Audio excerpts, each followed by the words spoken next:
het sommer net vleisie gemaak met slaai. En dan hulle eet chippies en slaai by, sy eet Rihanna. Alhoewel ek nie weet of sy gaan eet nie, want sy het heel na gisterand opgegooi en een of ander virus, so, I don't know, sy nog die hele dag niks geëet nie, so ek sal nou maar kyk of gaan sy eet of nie.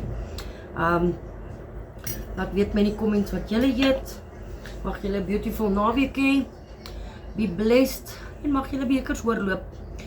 Like, comment, follow, share. En subscribe asseblief op my YouTube channel. Al my details is in my bio.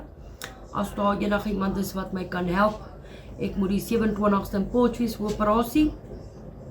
Ek het vir julle die hospitaalkaartjie, whatever reis gepin op my post. Geniet julle naweek en be blessed. Bye.